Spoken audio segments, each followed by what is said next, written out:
Un millionnaire a vu son employée la plus modeste aider des sans-abri et lui a fait une proposition qui a changé la vie de cette femme humble. Claire Dufour marchait d'un pas discret dans les couloirs encore silencieux de l'entreprise Synertech, un géant de la technologie basé à Lyon. Il était à peine 6 heures du matin, et comme tous les jours, elle était la première à franchir les portes du bâtiment. Son chariot de nettoyage roulait doucement sur le sol impeccable, presque en silence, accompagné seulement par le léger bruissement du chiffon dans sa main. Claire connaissait chaque recoin de cet immeuble, du hall vitré du rez-de-chaussée aux étages où s'amoncelaient les bureaux high-tech. Elle avait l'habitude de travailler sans être vue, sans être entendue. Les cadres supérieurs passaient souvent à côté d'elle sans lui adresser un regard, absorbés dans leurs pensées ou dans leur téléphone dernier cri. Pour la plupart d'entre eux, elle n'était qu'une présence silencieuse, un rouage invisible qui faisait briller les sols et disparaître les traces de leur passage. Elle n'en prenait pas ombrage. Claire avait appris depuis longtemps à vivre dans l'ombre, non pas par résignation mais par choix. Elle se sentait plus libre ainsi, loin des projecteurs, dans ce silence qui lui permettait de réfléchir, de se concentrer sur ses tâches, mais surtout d'économiser l'énergie qu'elle devait, consacrer à ce qui comptait vraiment, sa fille, Léa. Léa avait 16 ans et une intelligence fulgurante. Malgré les conditions modestes dans lesquelles elle grandissait, elle faisait partie des meilleurs élèves de son lycée. Claire travaillait d'arrache-pied pour subvenir à leurs besoins. En plus de son poste de femme de ménage à Synertech, elle nettoyait des appartements les soirs et les week-ends. Elle n'avait ni vacances, ni jours de repos, mais elle ne s'en plaignait jamais. Chaque billet qu'elle gagnait était compté, chaque centime destiné à payer le loyer du petit studio dans le 3e arrondissement, à remplir le frigo ou à acheter les fournitures scolaires de Léa. L'avenir de sa fille était sa seule boussole. Sa journée à Synertech se déroulait dans une sorte de routine presque rituelle. Elle commençait par désinfecter les poignées de porte, puis elle passait à l'entretien des bureaux inoccupés, vidait les poubelles, essuyait les vitres, réapprovisionnait les sanitaires. Tout cela se faisait avec une précision presque militaire. Claire n'était pas une simple exécutante. Elle mettait un point d'honneur à faire son travail avec soin, avec dignité. Elle savait qu'elle ne serait pas applaudie pour ça, mais cela lui importait peu. Sa conscience était tranquille, et elle trouvait dans ce labeur quotidien une forme de paix. En revanche, ce que personne dans l'entreprise ne savait, c'est que Claire possédait une force intérieure peu commune, un sens de l'altruisme rare, presque désarmant. Après sa journée à Synertech, elle ne rentrait pas immédiatement chez elle. 2 soirs par semaine, elle faisait un détour par les quais du Rhône, où elle connaissait certains sans-abri par leur prénom. Elle leur apportait des couvertures, des sandwichs qu'elle avait préparés à l'aube, parfois un thermos de soupe qu'elle faisait chauffer dans sa kitchenette le matin avant de partir. Elle n'appartenait à aucune association, n'attendait aucune reconnaissance. Elle agissait simplement parce qu'elle ne pouvait pas supporter de voir quelqu'un grelotter dans l'indifférence générale. Il y avait chez elle une forme d'humanité brute, presque bouleversante, qui contrastait avec l'individualisme feutré du monde professionnel dans lequel elle évoluait.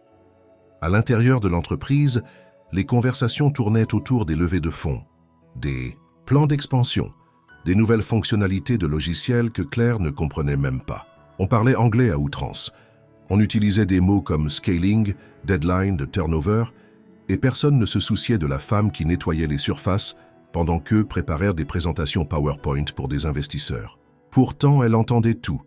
Elle observait les regards, les silences, les rivalités dissimulées sous des sourires polis. Elle aurait pu en dire long si seulement quelqu'un avait voulu l'écouter. Mais personne ne posait de questions, à Claire.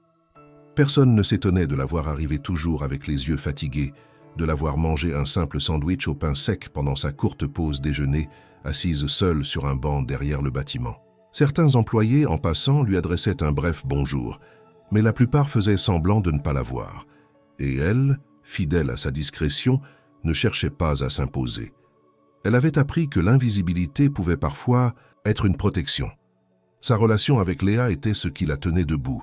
Le soir, lorsqu'elle rentrait, souvent exténuée, elle partageait un repas simple, discutait des cours, des rêves de Léa, de ses doutes d'adolescente.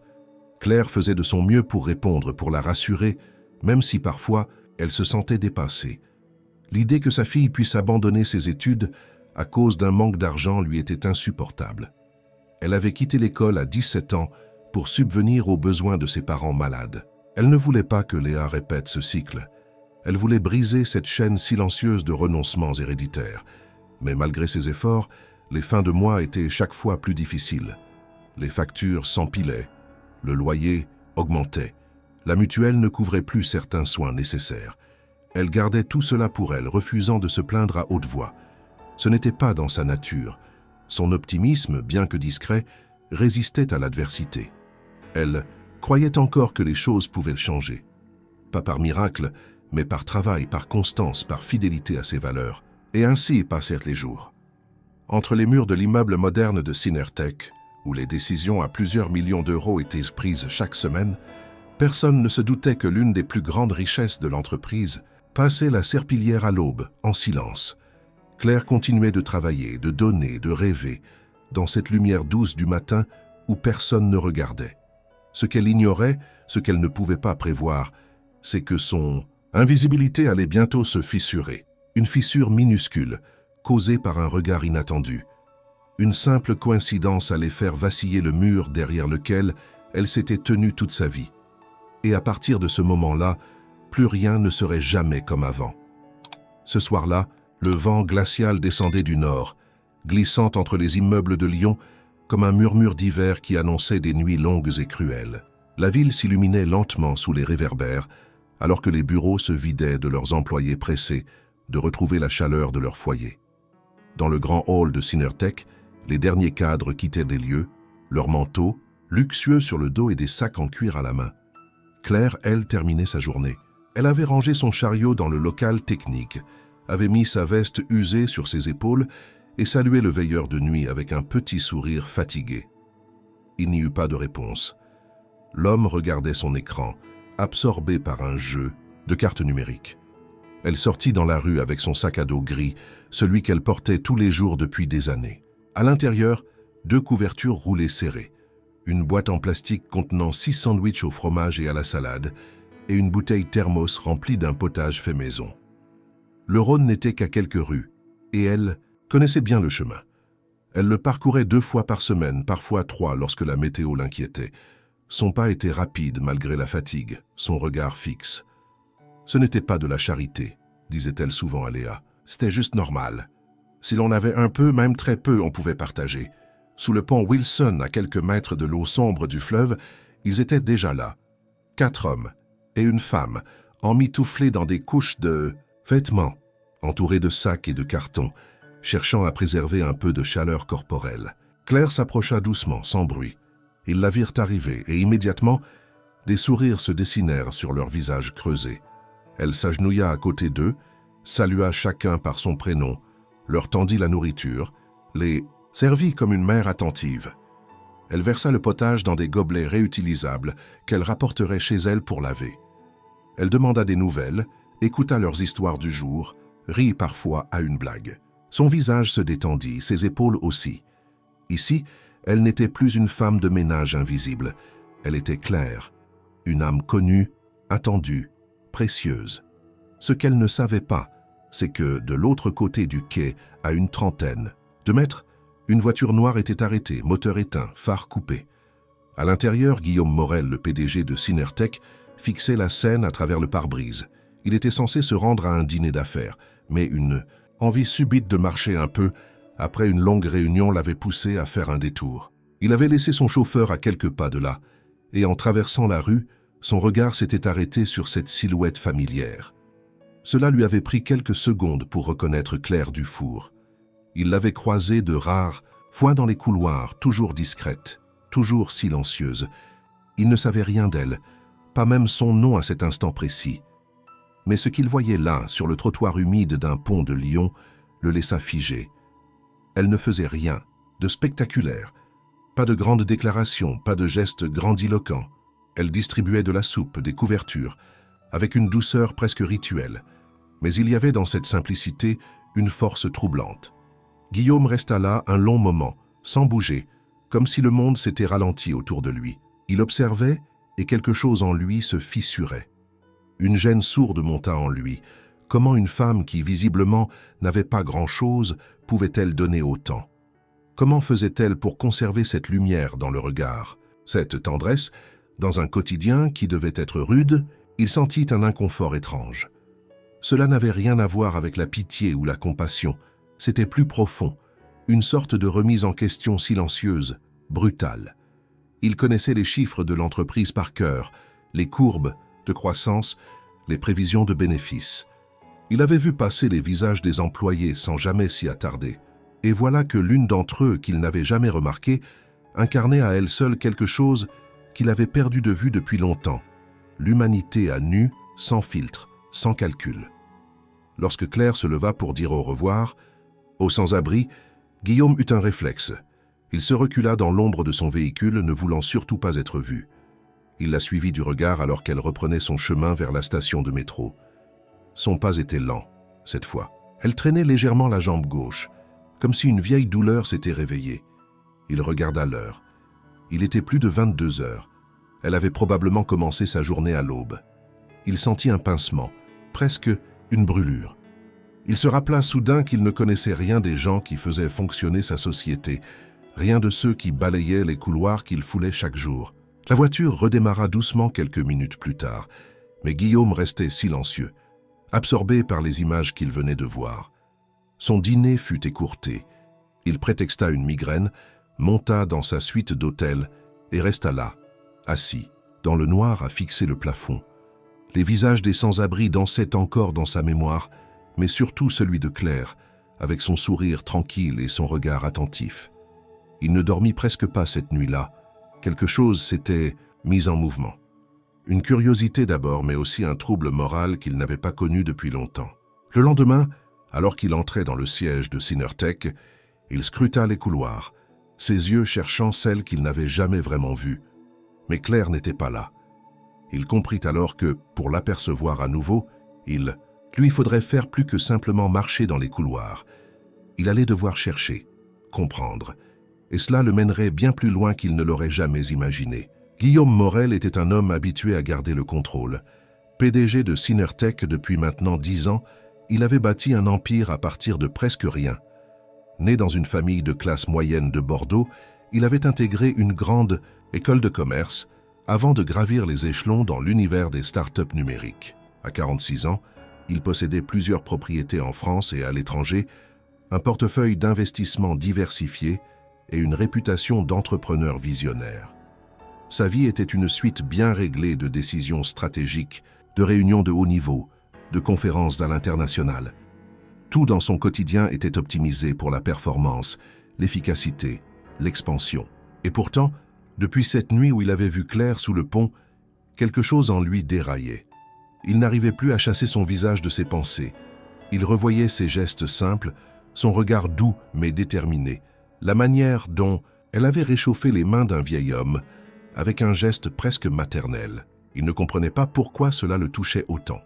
Il avait croisé des centaines, peut-être des milliers de personnes plus charismatiques, plus éduquées, plus puissantes. Mais aucune ne l'avait bouleversé ainsi. Ce n'était pas une attirance physique, ni une fascination romantique, c'était autre chose. Une faille révélée, un rappel brutal de ce qu'il avait cessé de voir, de sentir, de considérer. Il décida de chercher des informations sur elle, non pas dans une intention malsaine, mais avec une forme de curiosité qu'il ne pouvait contenir. Il fit appel à son assistante personnelle, sous prétexte de vouloir connaître davantage les employés invisibles de l'entreprise pour un nouveau projet interne. Il n'avoua rien de la scène sous le pont. En moins de 24 heures, il avait accès à un dossier succinct. Claire Dufour, 42 ans, employée en contrat à temps partiel depuis 7 ans chez Synertech, affectée au nettoyage du bâtiment principal, résidant dans le 3e arrondissement de Lyon. Une fille à charge scolarisée au lycée public Jean Massé. Aucun antécédent disciplinaire, réputation irréprochable. Ce qu'il découvrit ensuite le frappa encore, plus fort que la scène de la veille. Claire travaillait également dans un immeuble de bureau les soirs et les week-ends. Elle gagnait à peine de quoi payer ses charges mensuelles et plusieurs de ses factures restaient impayées depuis des mois. Son bailleur avait déjà envoyé 2 courriers de rappel. Sa fille, Léa, avait reçu une bourse d'excellence pour ses résultats scolaires, mais risquait de devoir renoncer à une classe préparatoire faute de moyens pour payer les transports, les fournitures, voire même les repas du midi. Guillaume resta longtemps à fixer ces informations, le souffle court. Il se mit à réfléchir à sa propre vie, à son enfance, à sa mère qui avait été secrétaire médicale et s'était épuisée pour qu'il puisse suivre ses études. Il avait cru avec le temps que la réussite annulait les souvenirs douloureux, qu'elle gommait les efforts du passé. Mais face à l'histoire de Claire, il comprenait qu'il s'était peut-être trompé, que certaines personnes portaient encore aujourd'hui ce poids, sans se plaindre, sans réclamer, en avançant avec dignité dans un monde qui ne les voyait pas.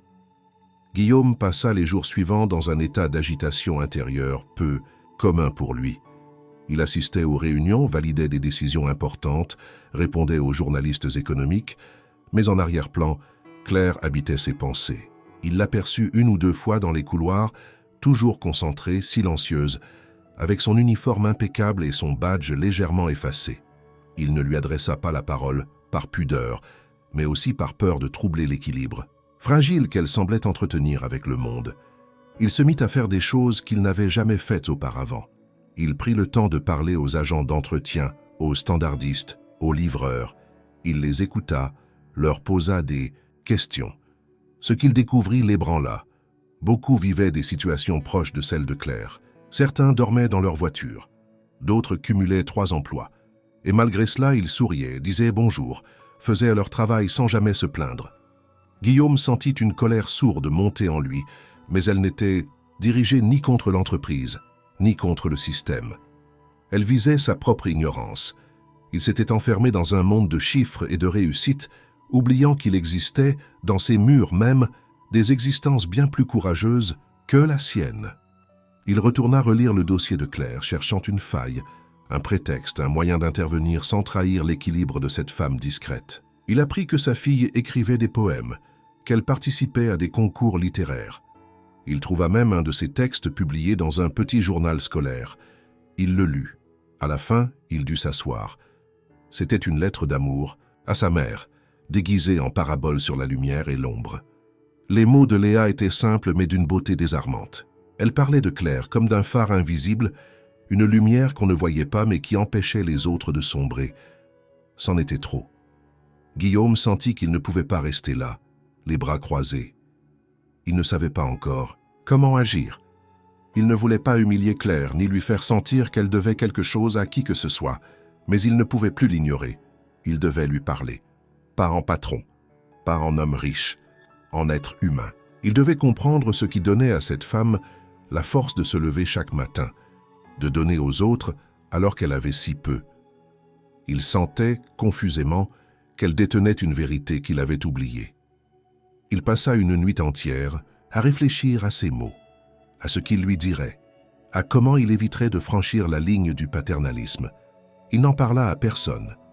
Le matin suivant, il appela son assistante et demanda que Claire Dufour soit convoquée dans son bureau pour un échange confidentiel. Il ne donna aucune explication. Il raccrocha le cœur battant. Ce jour-là, pour la première fois depuis longtemps, Guillaume Morel se sentit vulnérable. Pas à cause d'un concurrent, d'un échec ou d'un défi économique, mais parce qu'il allait parler à une femme qui, sans le savoir, avait mis à nu ce qu'il y avait de plus enfoui en lui. Claire n'avait pas compris immédiatement pourquoi on lui avait demandé de se rendre au dernier étage. L'appel était venu de la réception principale. Une voix polie mais ferme lui avait annoncé que M. Morel souhaitait lui parler dans son bureau personnel, dès que possible. Elle avait demandé si c'était une erreur, mais la réponse avait été claire. Non, il s'agissait bien d'elle, Claire Dufour, femme de ménage, convoquée auprès du PDG de Synertech. Son cœur s'était mis à battre plus vite. Elle avait revu mentalement ses faits et gestes des derniers jours, cherchant une faute, une négligence, quelque chose qu'on aurait pu lui reprocher. Rien ne lui venait à l'esprit. Elle avait toujours fait son travail avec rigueur. Pourtant, une peur irrationnelle s'insinuait en elle, celle d'être licenciée sans préavis, de perdre ce fragile équilibre qu'elle s'efforçait de maintenir. Elle prit l'ascenseur comme si elle montait au tribunal. Les portes vitrées du dernier étage s'ouvrirent sur un couloir aux murs ornés de toiles modernes, à l'éclairage tamisé. Elle se sentit déplacée, presque coupable d'être là. Une assistante l'accueillit sans sourire, lui indiqua d'attendre un instant avant de la faire entrer. Elle resta debout, les mains jointes, ses doigts crispés. Lorsqu'on l'autorisa à entrer, elle avança lentement, le regard baissé. Le bureau de Guillaume Morel était vaste, épuré, avec une large baie vitrée donnant sur la ville. Lyon s'étendait à perte de vue, les toits dorés par la lumière du matin. Il se leva pour l'accueillir, lui serra la main doucement. Claire répondit à la poignée sans trop de fermeté, surprise par cette marque de politesse. Il l'invita à s'asseoir, ce qu'elle fit en bord de fauteuil, droite, nerveuse. Un silence s'installa pesant. Guillaume l'observait, tentant de trouver les mots justes. Il ne voulait ni la mettre mal à l'aise, ni paraître condescendant. Il savait que chaque phrase mal formulée pouvait être interprétée comme un jugement. « Madame Dufour, je vous remercie d'être venue. J'imagine que cette convocation vous a surprise, dit-il enfin, d'une voix calme. Claire hocha simplement la tête. Elle ne savait pas encore si elle avait le droit de répondre. Il poursuivit, voyant son malaise. « Je voulais vous parler personnellement, non pas en tant qu'employé, mais en tant que personne. Il y a quelque chose que j'aimerais comprendre, si vous me le permettez. » Elle fronça légèrement les sourcils. Ce n'était pas ce qu'elle avait imaginé. Elle attendait des reproches, des avertissements, peut-être une fin de contrat. Mais là, il semblait chercher autre chose, une vérité peut-être. « Je suis tombé par hasard sur un geste que vous avez fait l'autre soir, sous le pont Wilson. » Claire se raidit aussitôt sur la défensive. Elle baissa les yeux, honteuse d'avoir été vue, comme si ce qu'elle faisait devait rester secret. Guillaume, sentant son trouble, leva une main. « Ce que j'ai vu m'a profondément touché. Vous ne le saviez pas, mais vous m'avez donné une leçon de vie ce soir-là. Depuis, je ne cesse de penser à vous, à votre force, à ce que cela signifie vraiment de donner. » Claire ne répondit pas tout de suite. Elle était bouleversée. Jamais personne d'un tel rang ne lui avait parlé ainsi. Elle cherchait ses... Maud tentait de comprendre ses intentions. Elle finit par murmurer « Je n'ai rien fait d'extraordinaire. Ce sont juste des gens qui ont froid. J'ai quelques couvertures, un peu de soupe. Ça ne me coûte presque rien. » « C'est justement ce presque rien qui m'a bouleversé, répondit-il. Parce que pour moi, cela représente tout, un choix, une manière d'être au monde. Elle releva les yeux vers lui, hésitante. Son regard exprimait autant de gratitude que de méfiance. Elle avait vécu assez longtemps pour savoir que les belles paroles n'étaient pas toujours désintéressées. Guillaume perçut cette réserve. Il décida de ne pas insister, de ne pas orienter la conversation vers son projet immédiat. Il voulait d'abord l'écouter. « Dites-moi, Claire, comment faites-vous? Avec un emploi à temps partiel ici, un autre ailleurs, une fille à élever, comment gardez-vous cette générosité intacte ?» Elle haussa légèrement les épaules. Ce n'était pas une posture faussement modeste, c'était une sincérité brute. « On fait comme on peut. J'ai appris à compter sur moi-même, à ne pas attendre. Ma fille me donne de la force. Et puis aider les autres, c'est aussi m'aider. Quand je donne un sandwich, c'est comme si je reprenais un peu de dignité. J'oublie que je suis fatiguée. Je me sens utile, vivante. » Ces mots, simples, claquaient dans l'air comme une vérité inébranlable.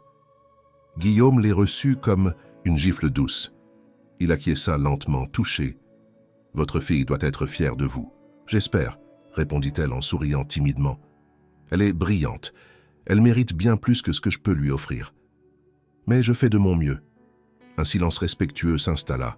Aucun des deux ne semblait pressé de le rompre. Finalement, Guillaume se leva, contourna le bureau et s'assit dans le fauteuil en face d'elle, comme pour effacer la distance hiérarchique. « Merci de m'avoir parlé avec autant de sincérité, Claire. Je n'oublierai pas cette conversation. Je ne vous retiens pas plus longtemps. C'est tout ce que je voulais. » Elle resta interdite un instant. Elle attendait autre chose. Une annonce, une offre, une explication. Mais il n'ajouta rien.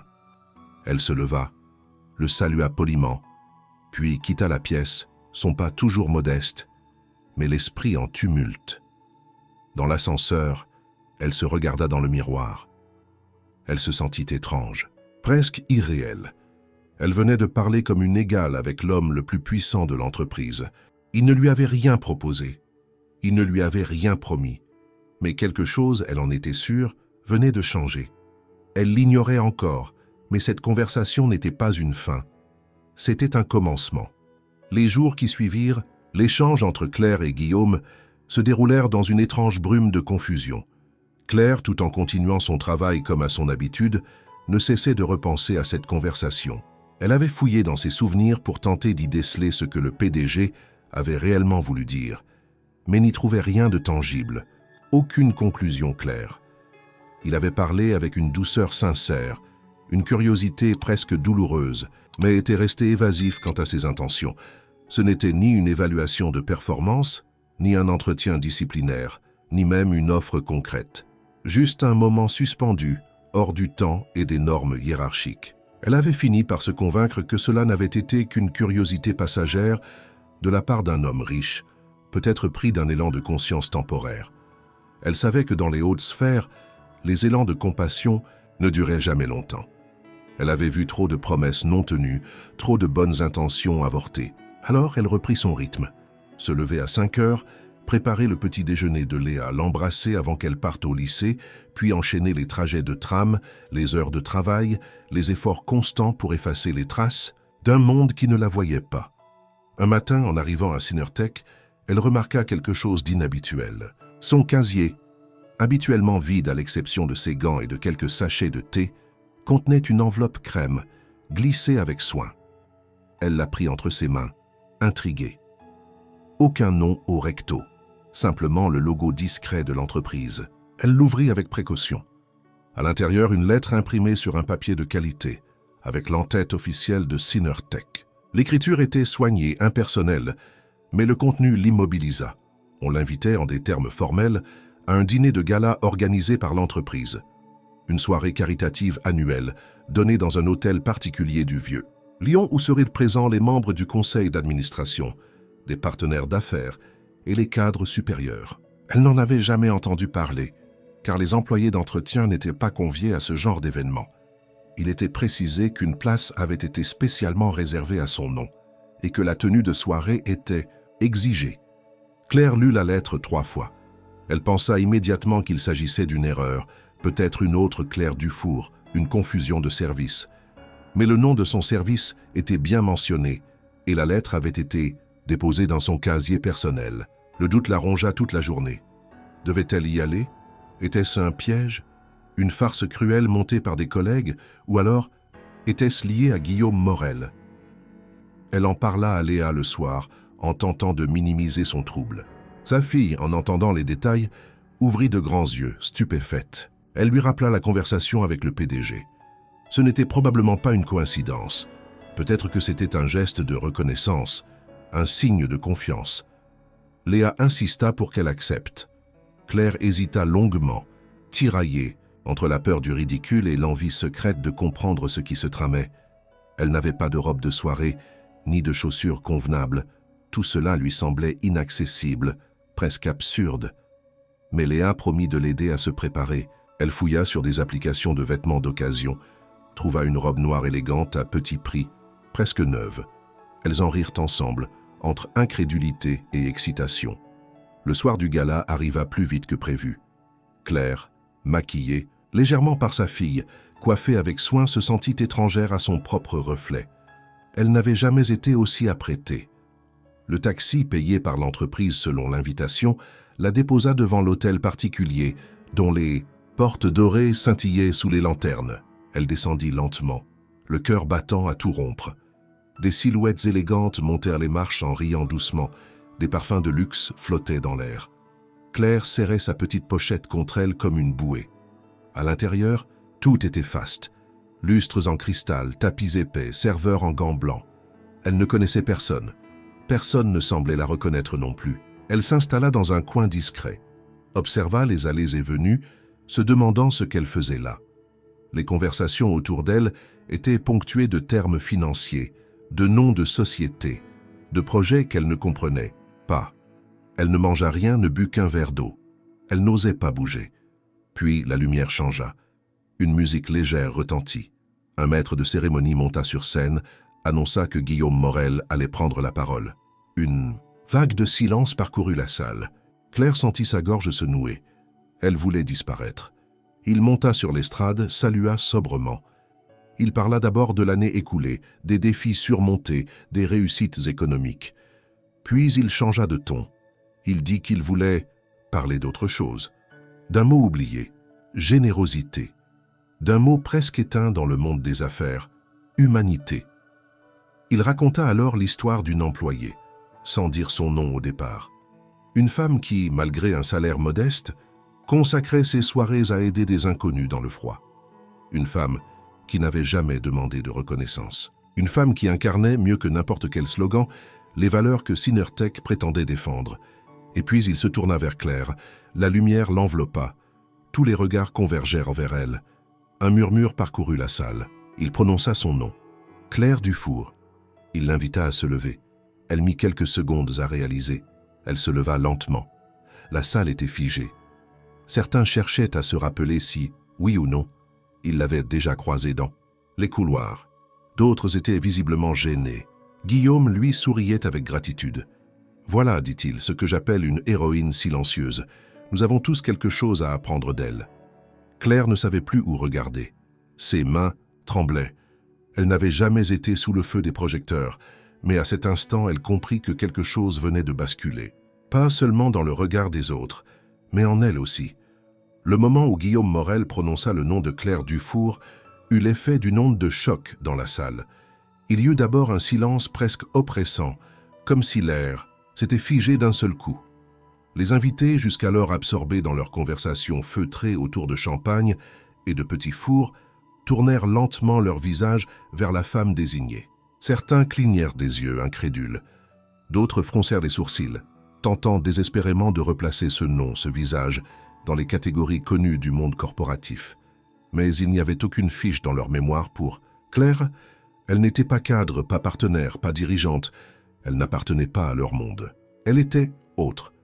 Claire se tenait debout, figée, au centre de cette marée de regards. Elle sentait sur elle le poids de dizaines de pères dieux, certains curieux, d'autres sceptiques, quelques-uns franchement hostiles. Les visages, maquillés et parfaitement coiffés, semblaient soudain devenir des masques froids, incapables de cacher leur surprise devant cette fracture du protocole. Elle avait le souffle court. Chaque seconde semblait s'étirer dans un malaise irréel. Ses mains étaient moites. Son cœur battait à toute vitesse. Elle aurait voulu disparaître, se dissoudre dans le parquet de chêne, redevenir invisible. Mais il était trop tard. Guillaume, sur l'estrade, poursuivait avec une voix posée mais ferme. Il racontait ce qu'il avait vu cette nuit-là sous le pont. Il décrivait la scène avec une précision qui rendait le récit presque intime, exposant son propre trouble avec une franchise désarmante. Il ne flattait pas, il ne jouait pas la carte de l'émotion facile. Il parlait avec respect, avec admiration, comme un homme qui avait vu quelque chose qu'il ne pourrait plus jamais ignorer. Il affirmait que le courage silencieux de Claire avait éveillé en lui une conscience nouvelle et qu'il était de sa responsabilité, en tant que dirigeant, de reconnaître publiquement cette force rare. Nous construisons des algorithmes, des logiciels, des solutions numériques, dit-il. Mais tout cela ne vaut rien si nous perdons de vue la valeur humaine. Claire Dufour nous rappelle que la véritable innovation commence par la solidarité, par l'attention à l'autre, surtout à ceux que l'on ne regarde jamais. Un léger frémissement parcourut l'assemblée. Certains hochèrent la tête, lentement, touchés malgré eux.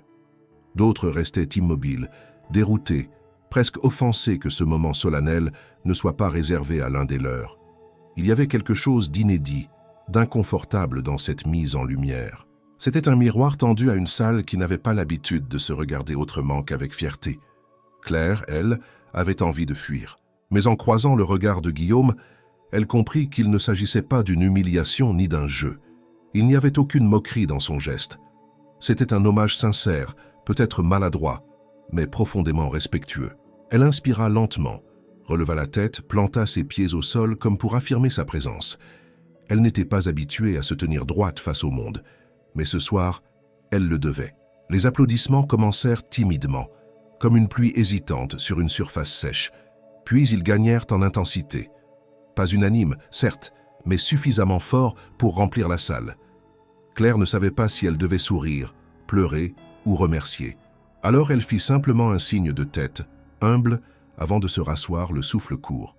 Autour d'elle, les conversations reprirent, mais sur un autre ton. Des murmures traversèrent les tables. Les noms, les chiffres, les transactions furent momentanément reléguée à l'arrière-plan. On parlait d'elle, de cette femme qui, sans diplôme prestigieux ni réseau d'influence, avait capté l'attention du PDG et bouleversé le récit attendu de la soirée. Certains invités échangèrent des regards gênés. D'autres, plus sincèrement touchés, semblaient méditer les paroles qu'ils venèrent d'entendre. Claire, quant à elle, restait en retrait, refusant les offres de discussion ou les compliments, de façade. Une femme en robe bleue vint lui serrer la main avec un sourire sincère, la première à briser la glace avec une simple phrase « Vous m'avez rappelé pourquoi j'ai commencé ce métier ». Claire la remercia doucement, incapable d'en dire plus. Les mots se bousculaient dans sa gorge, mais aucun ne semblait assez juste. À la fin de la soirée, alors que les invités quittèrent progressivement les lieux, Guillaume s'approcha d'elle. Il ne dit rien d'abord. Il la regarda simplement, avec ce même regard d'étonnement respectueux qu'il avait eu sous le pont. Puis, d'une voix douce, il lui dit « Je sais que ce n'était pas facile, mais je voulais que le monde vous voie, pas pour ce que vous faites, mais pour ce que vous êtes. » Elle ne sut quoi répondre, mais il n'attendait pas de réponse. Il la salua respectueusement, puis la laissa rejoindre le taxi qui l'attendait. Dans la voiture, Claire regarda les lumières de la ville défiler à travers la vitre. Elle sentait encore le poids des regards, mais aussi quelque chose de nouveau, une reconnaissance peut-être. Un changement d'échelle dans le regard que le monde lui portait. En rentrant chez elle, Léa l'attendait, les yeux brillants. Claire lui raconta chaque détail. La jeune fille écoutait comme on écoute une légende. Les mains serrées sur ses genoux, le sourire suspendu entre fierté et incrédulité. Ce soir-là, Claire comprit que, sans l'avoir voulu, elle avait semé une graine. Pas dans les esprits des puissants, peut-être, mais dans celui de sa fille. Et cela valait plus que tous les honneurs. Claire n'avait pas dormi cette nuit-là. Malgré la fatigue accumulée, malgré les heures de travail et l'intensité du gala, le sommeil lui avait échappé, comme si son esprit refusait de relâcher la tension qui l'avait envahi. Elle avait tourné dans son lit, écoutant la respiration calme de Léa dans la pièce voisine, la scène du dîner, les regards, les mots de Guillaume, les applaudissements. Tout revenait par vagues successives, brouillant la frontière entre le réel et l'imaginaire. À certains moments, elle se demandait si tout cela avait bien eu lieu. À d'autres, elle ressentait encore l'émotion vive, la chaleur des projecteurs sur son visage, la sensation étrange d'être au centre d'un monde qui l'avait toujours contourné. Le lendemain, elle se rendit au travail avec une prudence nouvelle. Rien dans ses gestes ne trahissait le tumulte intérieur qui l'habitait, mais elle savait que les choses avaient changé. Elle fut accueillie par des sourires inhabituels, des regards appuyés de certains collègues, qui auparavant n'avaient jamais daigné lui adresser un mot. Une réceptionniste la félicita à mi-voix. Un agent de sécurité lui fit un signe de tête respectueux. Elle répondit à tous avec son calme habituel, sans se laisser emporter. Elle n'aimait pas l'idée de devenir une curiosité passagère. Elle voulait rester fidèle à elle-même. Vers midi, alors qu'elle nettoyait les vitres du couloir principal, son téléphone vibra. C'était un message de l'assistante de Guillaume Morel. Courtois, précis. Il l'invitait à un rendez-vous dans le bureau du PDG, encore une fois. Elle sentit son estomac se contracter. Elle déposa son chiffon, se lava les mains dans les toilettes du rez-de-chaussée, rajusta sa veste et monta sans un mot. Lorsque la porte s'ouvrit, Guillaume se leva immédiatement pour l'accueillir. Il avait ce même regard calme, intense, qui l'avait déstabilisé la première fois. Il lui proposa un siège, lui offrit un verre d'eau qu'elle accepta machinalement. Puis il entra dans le vif du sujet sans détour. « Claire, ce que vous avez représenté l'autre soir dépasse ce que j'avais imaginé. Vous avez touché beaucoup de gens, et pas seulement dans cette salle. Depuis le gala, j'ai reçu des messages de partenaires, d'employés, de personnes qui ont été bouleversées par votre histoire. » Elle hocha la tête doucement, sans savoir quoi répondre. Il poursuivit. « Mais je ne vous ai pas convoqué pour parler de reconnaissance. J'aimerais vous proposer un rôle, un vrai, avec des responsabilités, une autonomie, une mission, à la hauteur de ce que vous portez. » Claire écarquilla les yeux. Elle s'attendait à beaucoup de choses, sauf à cela. Guillaume posa un dossier sur la table. Il le fit glisser lentement vers elle. « Nous avons décidé de lancer un projet social interne à Synertech.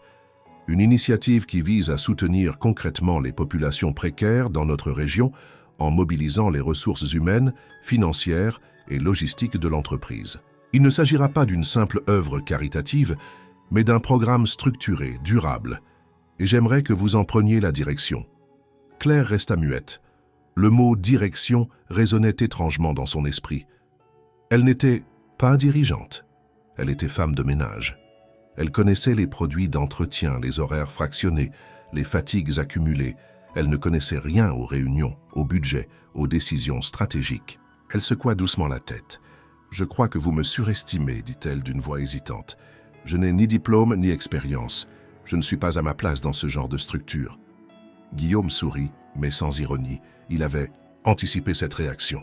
« Justement, ce poste, je ne le donne pas à une fonction. Je le propose à une personne, à vous, parce que vous savez ce que signifie aider, parce que vous comprenez la réalité de ceux que nous voulons soutenir. Vous n'avez pas besoin d'un diplôme pour diriger un projet humain. Vous avez déjà l'essentiel. » Claire sentit une bouffée de chaleur monter dans sa poitrine. Elle se sentait à la fois flattée, paniquée, honorée et accablée. Tout cela était trop soudain, trop vertigineux. « Et si j'échoue » murmura-t-elle. « Vous n'échouerez pas » répondit-il sans hésitation, « parce que vous serez entouré, formé, accompagné. Et surtout, parce que vous aurez carte blanche pour construire quelque chose de vrai, à votre manière, pas selon les codes habituels, mais selon vos valeurs. » Elle prit le dossier, l'ouvrit sans conviction. Des pages pleines de mots techniques, de chronogrammes, de sigles qu'elle ne comprenait pas entièrement. Mais au fond, quelque chose vibrait. L'idée qu'elle pourrait réellement changer les choses, pas seulement sous un pont, mais à une échelle plus large. Une voix intérieure luttait contre une autre, celle qui avait toujours douté d'elle-même, qui lui disait de rester à sa place, de ne pas rêver trop haut, et l'autre, nouvelle, timide, qui lui soufflait qu'elle en était peut-être capable. « Je ne peux pas vous donner une réponse tout de suite, dit-elle enfin. J'ai besoin de réfléchir, de parler avec ma fille. » Guillaume acquiesça immédiatement. « Bien sûr, prenez le temps qu'il faut, mais sachez que cette proposition est sincère et que, quoi que vous décidiez, mon respect pour vous reste intact. » Claire se leva, le dossier dans les bras, le cœur en ébullition. Elle descendit les étages sans vraiment voir où elle allait. Elle avait l'impression d'avoir reçu une invitation à franchir une porte qui toute sa vie lui avait été fermée. Une porte grande, lourde, impressionnante, mais aussi peut-être ouverte maintenant juste pour elle. Claire rentra ce soir-là avec le dossier de Guillaume serré contre elle comme un objet fragile. À chaque pas, elle sentait le poids symbolique de cette proposition s'alourdir. C'était plus qu'une offre d'emploi. C'était un basculement, un saut dans un vide qu'elle n'avait jamais envisagé. En montant les escaliers jusqu'à son studio, elle avait l'impression d'avancer vers un seuil invisible qu'elle n'avait jamais osé franchir. Le monde qu'elle connaissait, celui du silence, de la discrétion, du travail invisible, semblait déjà s'éloigner, remplacé par une autre réalité, incertaine, intimidante. Léa l'attendait, comme toujours, avec 2 bols de soupe et ses cahiers éparpillés sur la table. Lorsqu'elle vit le visage fermé de sa mère, elle comprit aussitôt que quelque chose d'important s'était produit. Claire s'assit en silence, posa le dossier devant elle, l'ouvrit lentement. Elle ne dit rien pendant un long moment, puis, d'une voix lente, elle raconta tout. L'invitation de Guillaume, les mots qu'il avait employés, le projet social, la direction qu'il voulait lui confier. Elle n'omit rien, pas même ses propres doutes.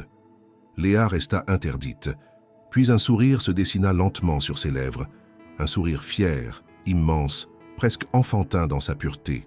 « Maman, c'est incroyable. » Claire ne répondit pas. Elle fixa le bord de son bol, évitant le regard de sa fille. « Et pourquoi tu doutes ?» reprit Léa d'une voix douce mais ferme. Claire haussa les épaules, incapable de formuler ses craintes avec précision. « Je n'ai jamais dirigé quoi que ce soit. Je n'ai pas les bons mots, pas la bonne posture, pas la bonne façon de penser. Je suis une femme de ménage, Léa. Ce monde n'est pas le mien. Ils finiront par le voir. Ils comprendront que je n'ai rien à faire là. » Léa fronça les sourcils. « Tu as tout à faire là.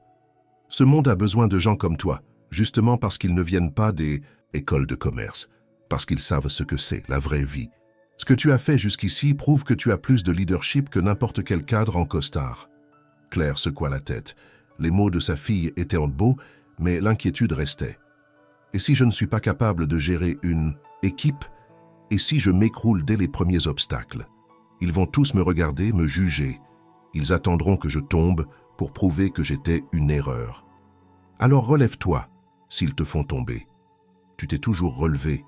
Maman, toujours! Et moi, je te vois. Je sais ce que tu vaux.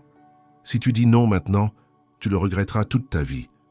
Claire sentit les larmes lui monter aux yeux.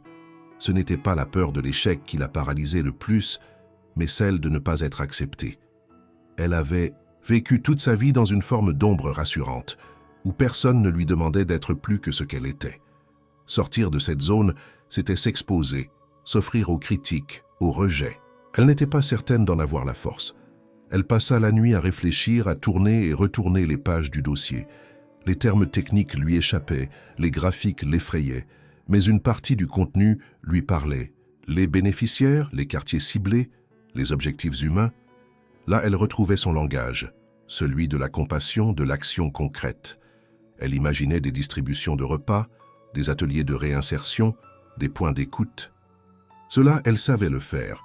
Cela, elle pouvait l'apprendre à d'autres. Mais à mesure que l'idée prenait forme, la peur grandissait.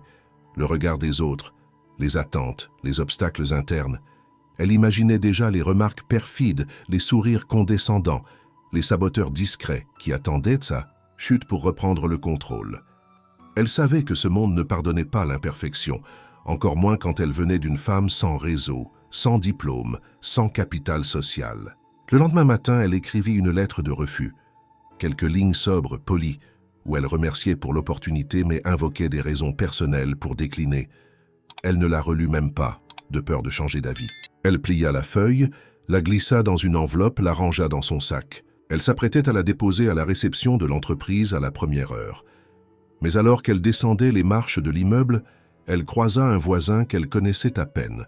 Il la salua chaleureusement, lui tendit un sac plastique contenant un paquet de pâtes et une boîte de conserve.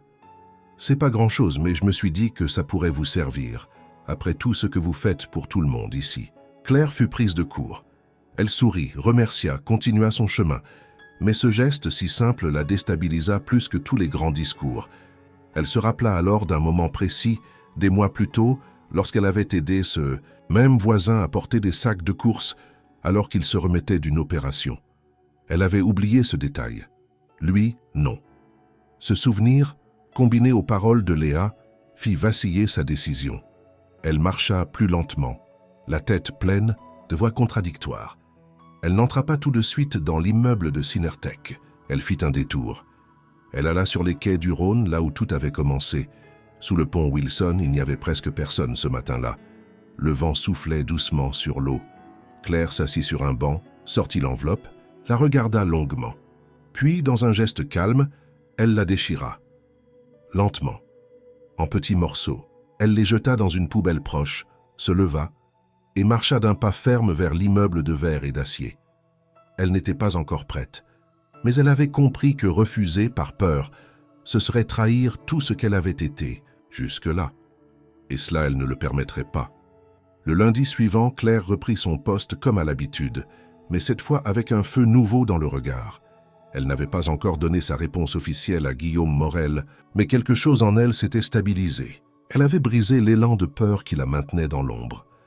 Même si le doute n'était pas totalement dissipé, elle avançait avec plus de certitude. Elle ne savait pas si elle était prête à diriger un projet social d'envergure, mais elle savait désormais qu'elle ne pouvait plus rester là où elle était simplement par crainte de l'échec. Elle n'était plus invisible. Et cette reconnaissance, qu'elle le veuille ou non, impliquait une responsabilité nouvelle. Elle termina sa matinée comme d'habitude. Un dernier coup de balai dans le hall, quelques papiers ramassés à la volée et un passage rapide au sanitaire. Ensuite, elle attrapa son sac, glissa un sachet de sandwich préparé la veille et quitta l'immeuble sans faire de bruit. Elle n'avait pas prévenu Guillaume, ni sa fille, ni même ses collègues. Elle avait besoin de revoir ceux qui l'avaient inspirée, ceux auprès de qui elle avait trouvé sa mission bien avant qu'on la lui propose officiellement. Elle descendit le long des quais du Rhône, contourna la place Bellecour, longea les vieux murs tagués jusqu'au pont Wilson. Le vent était frais mais sec, l'air portait les parfums mélangés du fleuve et de la ville. Sous le pont, comme toujours, quelques silhouettes étaient déjà là. Des visages familiers, d'autres nouveaux. Certains la reconnurent immédiatement. lui adressant un salut respectueux. Claire s'agenouilla, comme toujours, ouvrit son sac, distribua le peu qu'elle avait, 3 sandwichs, 2 pommes, quelques biscuits. Elle partagea aussi ce qu'elle avait de plus précieux, son attention, son écoute, sa chaleur humaine. Un homme qu'elle connaissait depuis plusieurs mois, Jean-Michel, un ancien ouvrier du bâtiment tombé dans la rue, après un divorce et une série de dettes, s'approcha d'elle avec des yeux rougis. Il avait toujours été réservé, discret, ne parlant que peu, mais aujourd'hui il semblait submergé. « Claire, il faut que je vous dise quelque chose. » Elle se tourna vers lui, inquiète. « Qu'est-ce qu'il se passe, Jean-Michel ?» Il chercha ses mots, puis sortit de son sac plastique un papier froissé qu'il tendit d'une main tremblante. « J'ai été accepté dans un centre d'hébergement, longue durée. J'ai une chambre, un lit, une adresse. Je vais pouvoir faire ma demande de papier, reprendre un suivi médical. Ils m'ont dit que mon dossier avait été validé grâce à une lettre de soutien, celle que vous aviez écrite pour moi. » Claire se figea. Elle se souvenait de cette lettre, écrite à la main tard dans la nuit, après que Jean-Michel lui eut confié son histoire. Elle avait simplement raconté ce qu'elle voyait en lui. Un homme digne, capable, perdu mais pas fini. Elle ne pensait pas qu'une lettre si simple puisse faire la différence. Et pourtant, elle l'avait fait. Jean-Michel pleurait maintenant ouvertement. Claire le prit dans ses bras sans réfléchir. Ils restèrent ainsi quelques instants, sous les bruits étouffés de la ville, dans ce coin de trottoir qui pour eux avait toujours été un refuge. « Grâce à vous, je vais m'en sortir, dit-il en s'écartant. Vous m'avez regardé quand plus personne ne me voyait. » Ces mots résonnèrent en elle comme une détonation silencieuse. Ce qu'il venait de dire, c'était exactement ce que Guillaume avait dit d'elle. Le cercle se refermait ou plutôt s'ouvrait. Claire comprit avec une clarté limpide que ce qu'on lui proposait n'était pas un rôle hors de portée. C'était, au contraire, une extension naturelle de ce qu'elle faisait déjà chaque jour, chaque nuit, avec ses propres moyens. Elle n'avait pas besoin de devenir une autre pour assumer ce poste. Elle devait simplement continuer à être elle-même, mais avec plus d'outils, plus de ressources, plus de portée. Elle resta encore un moment avec les autres, parla, écouta, prit des nouvelles, puis elle remonta doucement vers la ville, le pas plus léger. En chemin, elle pensa à Léa. Elle comprit soudain que sa fille ne l'encourageait pas seulement par admiration. Elle la poussait à accepter cette nouvelle vie parce qu'elle aussi y croyait, parce que ce que Claire incarnait donnait un sens à leur lutte, à leur sacrifice. Elle se rappela les paroles de Léa, quelques jours plus tôt. « Tu t'es toujours relevée », et elle se dit qu'elle avait raison. En rentrant à Cinertech, elle ne passa pas par son vestiaire. Elle monta directement aux étages supérieurs, sans rendez-vous, sans protocole. Elle toqua à la porte du bureau de Guillaume. L'assistante voulut l'arrêter, mais Claire, d'une voix douce mais ferme, demanda à entrer. Guillaume la fit entrer immédiatement, visiblement surpris mais sans hostilité. Elle s'assit, posa son sac à ses pieds et planta son regard dans celui du PDG. « Je vais accepter, dit-elle simplement. Je ne sais pas comment je vais y arriver. Mais je sais pourquoi je dois le faire. Parce que je le fais déjà. Depuis longtemps. Et parce que j'ai vu aujourd'hui ce que ça peut changer. » Guillaume ne répondit pas tout de suite. Il hocha la tête lentement, les yeux brillants. « Je suis honorée, Claire. Vraiment. Je vous demande juste une chose, ajouta-t-elle.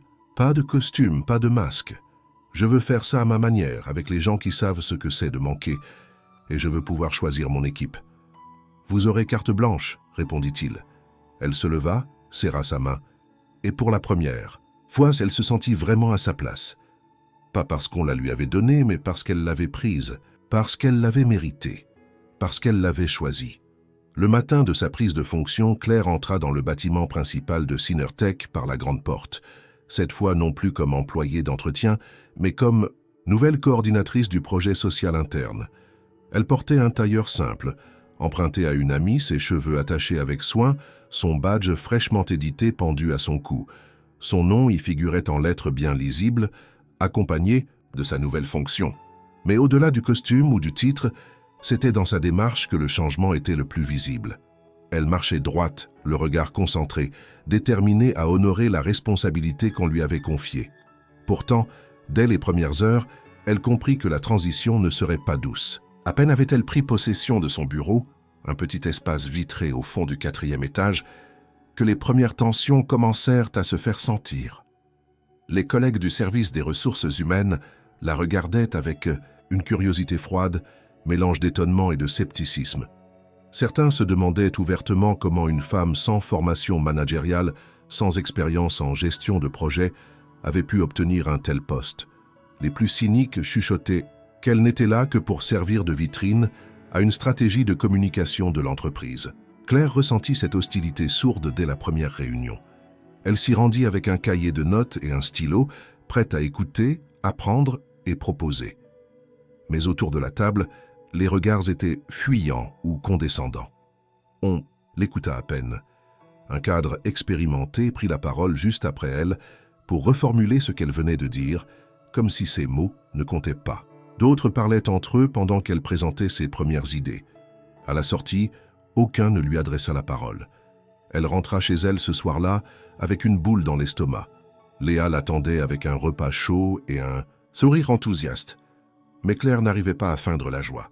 Elle partagea son malaise, sans exagérer mais sans minimiser non plus. « Ils ne me prennent pas au sérieux », murmura-t-elle. « J'ai l'impression d'être un imposteur, un accessoire décoratif. » Léa, comme toujours, écouta attentivement. Puis, posant doucement sa main sur la sienne, elle dit « Tu n'es pas là pour les impressionner. Tu es là pour faire ce qu'eux ne savent pas faire. Alors fais-le, à ta façon. » Le lendemain, Claire arriva plus tôt au bureau. Elle fit ce qu'elle savait faire. Elle observa. Elle parcourut les services, parla avec les employés souvent ignorés, agents de sécurité, cantinières, livreurs, stagiaires. Elle leur demanda ce qu'ils aimeraient changer, ce qui leur manquait, ce qui leur semblait injuste. Elle nota tout. Puis elle commença à tisser son propre réseau, non pas parmi les cadres, mais parmi ceux que personne n'écoutait. Et avec eux, elle lança les premières initiatives. Elle installa un point de collecte alimentaire dans le hall avec un système anonyme de redistribution. Elle organisa, avec l'aide de 2 stagiaires enthousiastes, des ateliers de rédaction, de CV ouverts à tous les employés, quel que soit leur poste. Elle convainquit la direction de débloquer un budget pour des tickets de transport à prix réduit pour les salariés précaires.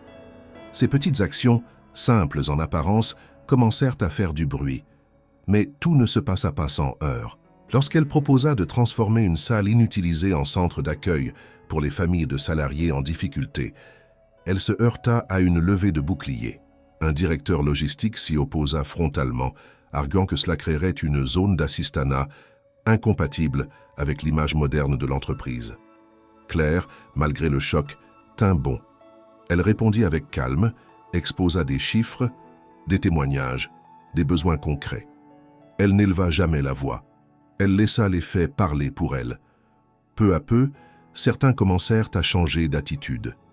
Une assistante administrative vint la voir discrètement pour lui proposer de l'aide bénévole pendant ses pauses déjeuner. Un cadre supérieur lui adressa ses félicitations pour la collecte de vêtements qu'elle avait mise en place.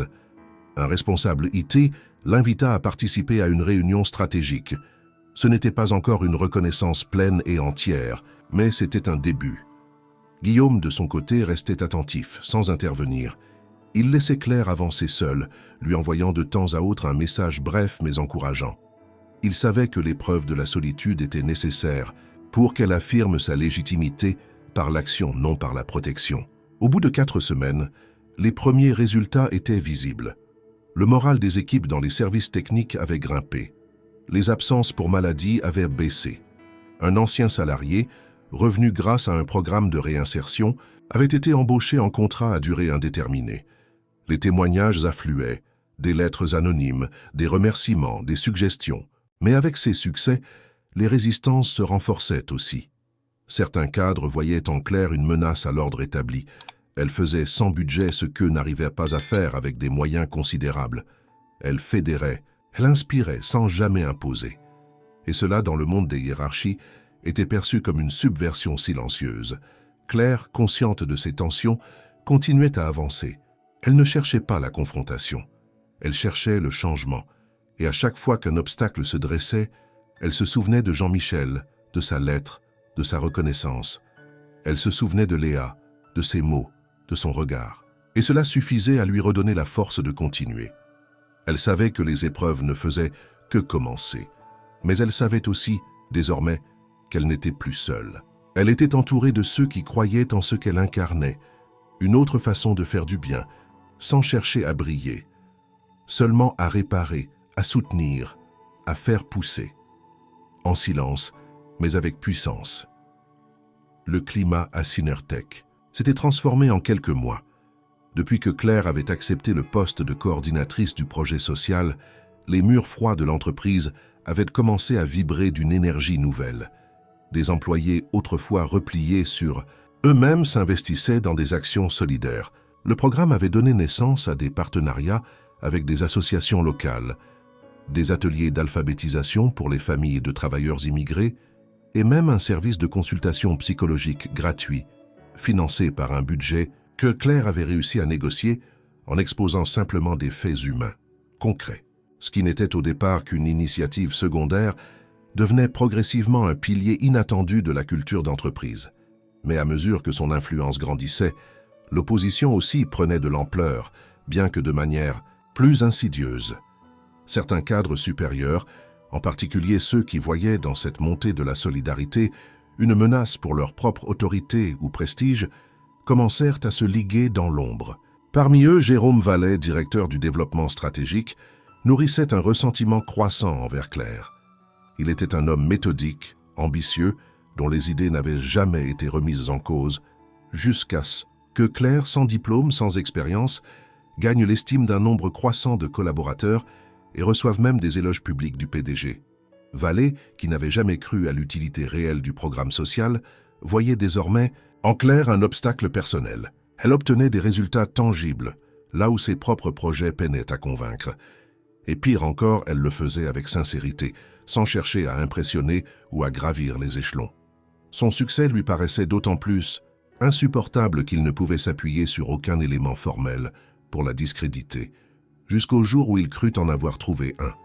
En accédant au premier rapport d'évaluation du projet social, Vallet décida de manipuler discrètement certains indicateurs. Il fit modifier des données de fréquentation, réduisant artificiellement le nombre de bénéficiaires touchés par les actions de Claire. Il fit également effacer des retours positifs dans les questionnaires internes, les remplaçant par des critiques vagues mais négatives. Le tout fut habilement maquillé dans un rapport de synthèse destiné au comité de direction. Il y présentait le programme comme inefficace, coûteux et sans résultat mesurable. Son objectif était clair, faire douter Guillaume de la pertinence du projet et, idéalement, provoquer la fin de la mission de Claire. Lorsque le rapport fut présenté, Claire n'était pas informée des manipulations. Elle fut convoquée à une réunion du conseil d'administration pour en discuter. Assise seule face à un demi-cercle de visages neutres, elle découvrit, abasourdie, les chiffres faussés, les commentaires cinglants, les critiques qu'elle ne reconnaissait pas. Elle tenta d'expliquer, de contextualiser, mais ses paroles semblaient rebondir sur un mur d'indifférence. Guillaume, lui, gardait le silence, visiblement troublé. Il n'intervint pas immédiatement, préférant observer les réactions, analyser les tensions. Après la réunion, Claire sortit du bâtiment l'esprit brisé. Pour la première fois depuis qu'elle avait accepté cette mission, elle se sentit trahie. Elle doutait de tout, de ses compétences, de sa place dans cette structure, de sa capacité à continuer. Elle repensa à ses débuts, au regard méprisant, aux mains qui ne se tendaient jamais. Avait-elle été naïve de croire que l'humanité pouvait s'imposer dans un environnement fondé sur la compétition et l'ego? Elle rentra chez elle sans dire un mot, déposa son sac, s'assit dans le silence. Léa, en rentrant plus tard, comprit immédiatement que quelque chose n'allait pas. Claire finit par lui raconter ce qui s'était passé. Dans un souffle, sa fille, loin d'être abattue, serra les poings. « Tu ne vas pas les laisser faire, tu ne vas pas abandonner. Maintenant, pas après tout ce que tu as construit. » Mais Claire n'avait plus la force de se battre contre une structure opaque, contre des stratégies de pouvoir qu'elle ne maîtrisait pas. Elle envisagea sérieusement de démissionner. Elle écrivit même une lettre de retrait qu'elle garda dans son tiroir, hésitant à la déposer. Une part d'elle voulait croire que la vérité finirait par émerger. Mais une autre, plus fatiguée, plus abîmée, voulait juste fuir. 2 jours passèrent ainsi, dans une tension sourde. Puis, un matin, alors qu'elle arrivait au siège de Synertec, elle trouva l'entrée barrée par un attroupement silencieux. Une 30aine de personnes, peut-être plus, étaient rassemblées devant les portes. Ils portèrent des pancartes artisanales, des affiches avec des mots simples, mais puissants. « Merci Claire, elle a changé nos vies. Ne la laissez pas tomber. » Des bénéficiaires du programme, des familles aidées, des anciens sans-abri, des travailleurs précaires, tout cela venus sans prévenir, sans organisation formelle, juste avec leur gratitude comme étendard. La scène était saisissante. Les employés de l'entreprise, arrivant progressivement, s'arrêtaient, prenaient des photos, échangeaient des regards interloqués. La sécurité ne savait pas comment réagir. Claire, elle, restait figée. Puis une journaliste de la presse locale, alertée par un message anonyme, arriva avec une caméra. Elle demanda à Claire si elle acceptait de parler. Elle refusa d'abord, mais les manifestants insistèrent. Alors, avec une émotion palpable, elle dit simplement « Je n'ai jamais voulu être une héroïne. J'ai juste voulu aider. Si ça dérange certains, je ne peux rien y faire, mais je ne regrette rien. » Les images firent rapidement le tour des réseaux sociaux. Guillaume, en voyant la scène, convoqua une réunion d'urgence. Il ordonna une enquête interne sur les données du rapport. En quelques jours, la manipulation fut mise au jour. Les preuves accablantes. Jérôme Vallet fut suspendu de ses fonctions, puis licencié pour faute grave. Un communiqué officiel fut publié. Et surtout, une décision fut prise. Le programme social serait non seulement maintenu, mais renforcé. Claire, bien qu'émue par cette reconnaissance, ne se laissa pas griser. Elle reprit son poste sans triomphalisme, avec la même humilité que toujours. Mais désormais, elle savait que la vérité, même malmenée, finissait toujours par remonter à la surface, et qu'en restant fidèle à ce qu'elle était, elle avait gagné bien plus qu'un poste, elle avait gagné un mouvement. Lorsque Claire franchit les portes de Synertech le lendemain de la manifestation, quelque chose dans l'air avait changé. Ce n'était plus seulement l'accueil discret des quelques collègues bienveillants. C'était un murmure devenu courant, une rumeur bienveillante devenue élan collectif. Là où régnait auparavant le silence poli ou la condescendance feutrée, on trouvait désormais des regards respectueux, des saluts francs, des échanges de mots sincères. L'entreprise entière semblait avoir été traversée par une onde de réveil. Claire n'était plus une étrangère tolérée, elle était devenue une figure centrale, un symbole de justice silencieuse que la ville elle-même avait décidé de reconnaître. La presse locale publia des articles élogieux. Le principal quotidien de Lyon titra en première page « Une femme invisible devenue indispensable ». On retraça son parcours, ses débuts modestes, son engagement personnel et l'étonnante mobilisation spontanée qui avait déjoué les tentatives de sabotage interne. Les réseaux sociaux, eux, regorgeaient de vidéos de la manifestation silencieuse. On y voyait des familles entières portant des pancartes, des anciens sans-abri témoignant de l'aide reçue, des travailleurs précaires exprimant leur gratitude. Les visages, les larmes, les mots simples mais forts faisaient le tour de la toile. L'effet fut immédiat. Dans les jours qui suivirent, plusieurs médias nationaux prirent contact avec Synertech pour organiser des interviews. Guillaume Morel accepta une d'entre elles sur une grande chaîne du service public. Il parla du projet social, du chemin parcouru et surtout de Claire. Il ne dissimula rien, ni ses doutes initiaux, ni les résistances internes, ni même les erreurs de jugement.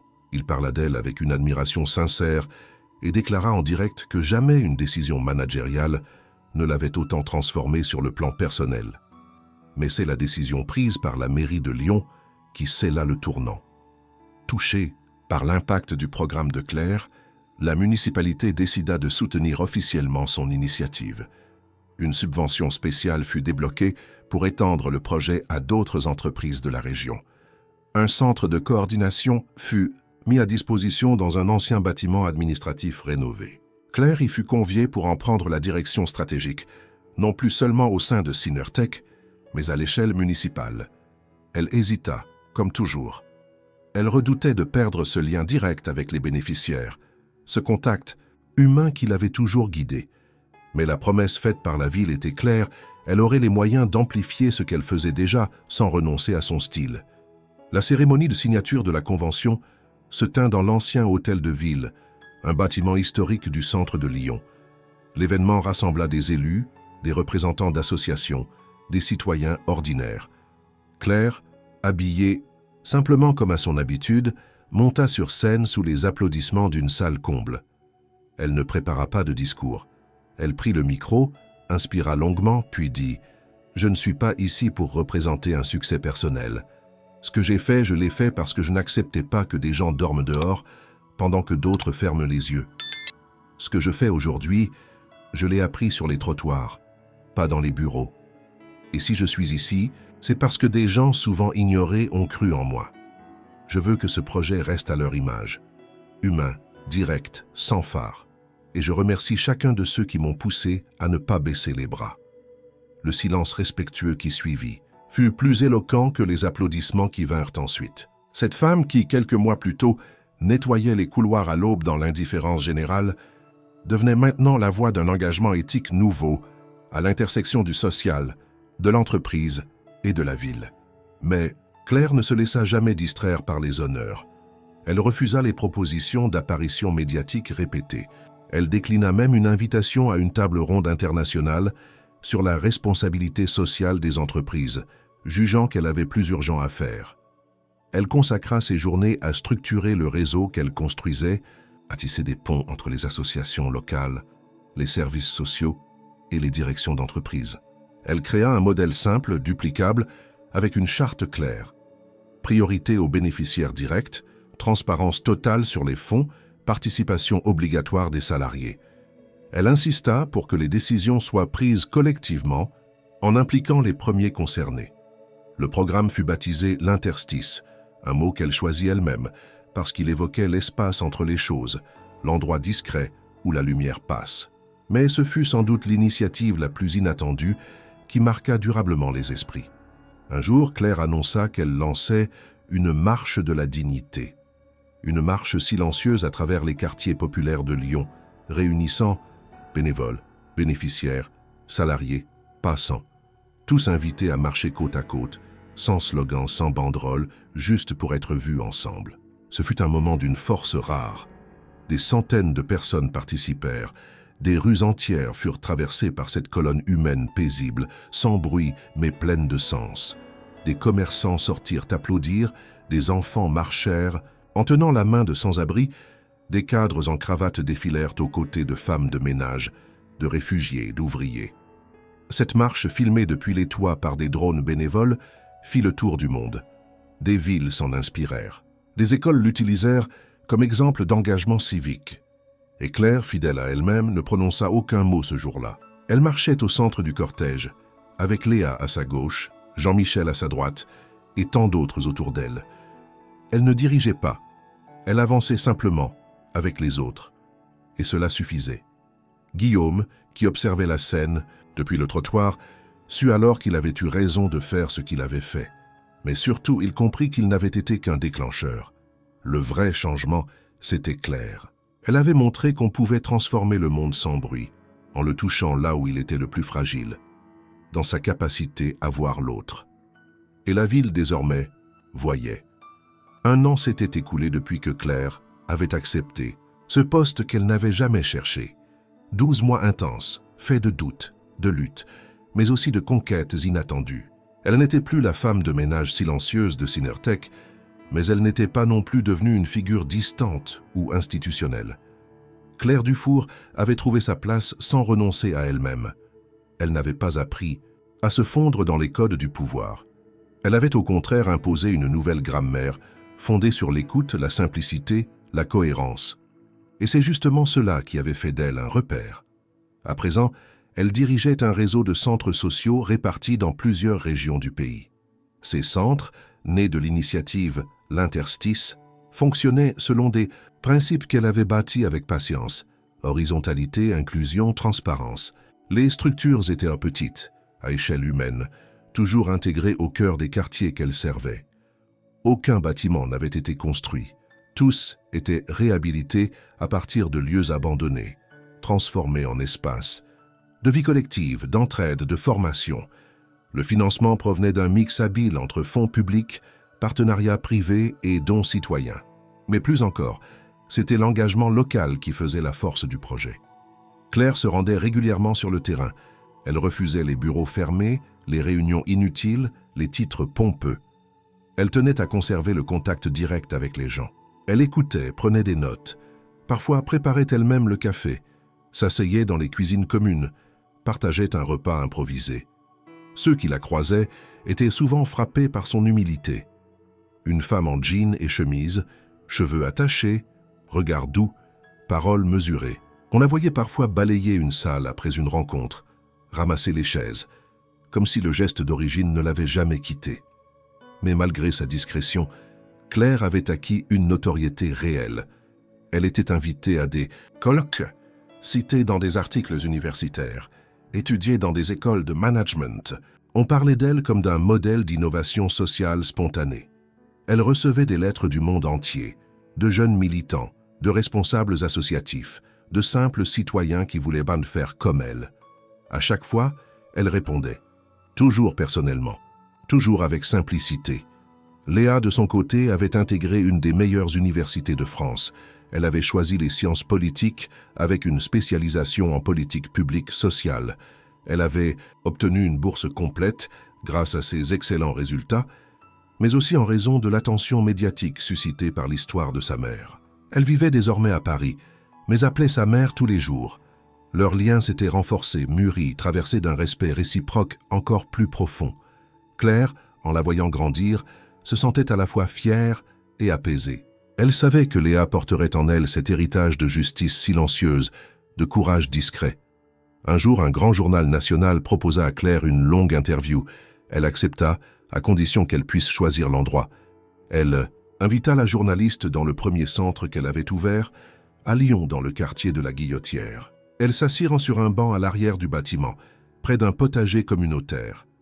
Claire portait un pull en laine, un carnet dans la poche. Elle répondit aux questions sans détour, mais sans emphase. Elle raconta les débuts, les difficultés, les trahisons, les victoires. Puis à la fin, la journaliste lui demanda « Si vous deviez résumer tout cela en une seule phrase, que diriez-vous » Claire prit le temps de réfléchir. Elle regarda les feuilles d'un cerisier voisin frémir dans le vent, puis répondit doucement. « J'ai seulement fait ce que chacun ferait avec un peu d'amour et de courage. » Cette phrase fit le tour des réseaux. Elle fut reprise dans des éditoriaux, imprimée sur des affiches de campagne solidaire, gravée même sur une plaque commémorative installée par des bénévoles devant le centre de la Guillotière. Mais Claire n'en tira aucune fierté excessive. Elle continua, comme toujours, à faire ce qu'elle savait faire. Agir dans l'ombre, avancer lentement, bâtir des liens. Dans l'intimité, elle avait changé. Elle riait plus facilement. Elle parlait avec assurance. Elle osait refuser, poser des limites, demander de l'aide quand il le fallait. Elle n'avait plus peur d'être vue. Elle n'avait plus besoin de disparaître pour exister. Son visage était celui d'une femme qui avait traversé le doute sans perdre sa tendresse, qui avait affronté la lumière sans se laisser brûler. Guillaume Morel, quant à lui, avait pris du recul. Il avait délégué la direction opérationnelle de Synertech et s'était engagé à plein temps dans un fonds de soutien à l'innovation sociale. Il restait en contact avec Claire, rarement, mais toujours avec respect. Il savait que ce qu'elle avait déclenché en lui ne s'éteindrait jamais. Elle lui avait rappelé que le pouvoir n'a de sens que lorsqu'il est mis au service de ceux qu'on ne voit pas. Et cela, aucun MBA ne l'enseignait. Un soir, d'été, dans le calme d'un centre communautaire de Montpellier, Claire s'assit avec un groupe de femmes exilées pour parler d'un nouveau projet d'autonomie alimentaire. À la fin de la rencontre, une jeune femme lui demanda timidement « Tu étais quoi avant pour devenir ça ?» Claire sourit. « Invisible, répondit-elle. Et toi ?» La jeune femme hésita, puis sourit à son tour. « Moi aussi. Mais maintenant, peut-être que je commence à apparaître. » Elles se mirent à rire ensemble. Et dans ce rire, dans ce moment suspendu entre deux femmes qui se reconnaissaient, il y avait toute la promesse d'un avenir construit non sur la force, mais sur la lumière tranquille de celles et ceux qui refusent de détourner les yeux.